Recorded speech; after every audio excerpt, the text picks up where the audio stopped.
Praise Lord brother. నా పేరు దివ్యతేజ. నేను విజయవాడ నుంచి సాక్ష్యం చెప్తున్నాను. ఇంకొకసారి దేవుడిని మహింపరచడానికి నాకు దేవుడు అవకాశం ఇచ్చాడు. ఏంటంటే బ్రదర్, నిజంగా ఇది ఆల్రెడీ నేను ఒకసారి రికార్డ్ చేసి అమ్మో మళ్ళీ చుట్టాలు చూస్తే, ఫ్రెండ్స్ చూస్తే ఏమనుకుంటారని చెప్పి డిలీట్ చేసి మళ్ళీ నేను ఇప్పుడు వాయిస్ మెసేజ్ ఇస్తున్నాను బ్రదర్. దేవుడిని మహింపరచాలి కానీ వాళ్ళు వీళ్ళు చూస్తారన్నది అనుకోకూడదు. ఏంటంటే బ్రదర్, నేను ఒకరికి ఇవ్వాలి అమౌంట్, అది ఇవ్వటానికి నాకు టైం పడుతుంది. ఏం చేయాలో అర్థం కావట్లేదు. మా హస్బెండ్ దాకా వెళ్ళింది, ఎంత గొడవలు అవుతాయి ఏంటి అని భయం వేసింది. దేవుడి కృప వల్ల ప్రతిదీ దేవుడు చూసుకుంటా వస్తున్నాడు నన్ను వదలకుండా. నాకు ఈ ఇదిలో ఏమైందంటే దేవుడు నాకు ఏం చేయట్లేదని నేను ప్రార్థన చేయడం ఆపేస్తున్నాను. 3:30 ప్రేయర్లో రావడం ఆపేస్తున్నాను. చాలా ఇదిగా ఉన్నాను, కానీ దేవుడు నా మీద కృప చూపించడం మాత్రం ఆపలేదు.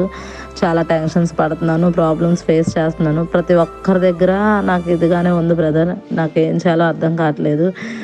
ఏంటా అనుకున్నాను. కానీ ఒకటేంటంటే, మీకు ఫోన్ చేసినప్పుడల్లా మీరు నాకు ప్రేయర్ చేస్తున్నారు బ్రదర్. నాకు భయం వేస్తుంది ప్రేయర్ చేయని. వాయిస్ మెసేజ్ పెడితే పాపమ్మ నాకు రిప్లై ఇస్తున్నారు ప్రేయర్ ద్వారా. తర్వాత మా అక్క కూడా ప్రేయర్ చేస్తుంది, నాకు రోజు ప్రేయర్ చేస్తుంది మా అక్క కూడా. ఏం కాదమ్మా, దేవుడు ఉన్నాడు, ప్రార్థన చేసుకో, దేవుడి దగ్గర అడుగు అంటుంది. వాళ్ళు కూడా ఎంత ఇదంటే బ్రదర్, పాపం మీరు టైం ఇచ్చారు మాకు.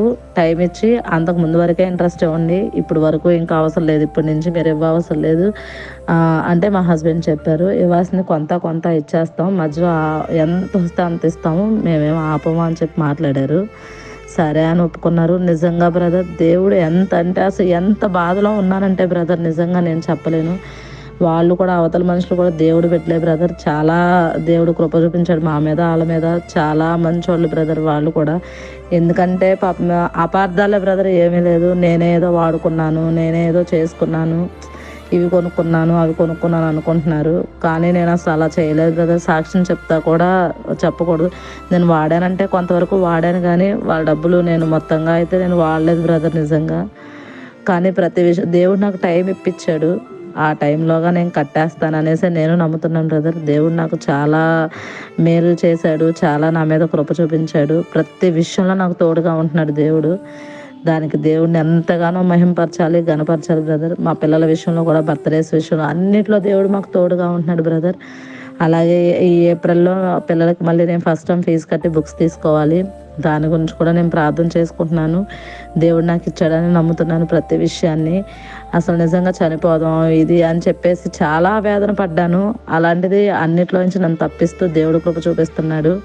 ఇంకా నేను దేవుడికి లోబడి బతకాలి, అది నేర్చుకోవాలని నేను అనుకుంటున్నాను బ్రదర్. ఈ చిన్న సాక్ష్యం దేవుడు దీవించును గాక. Praise Lord brother.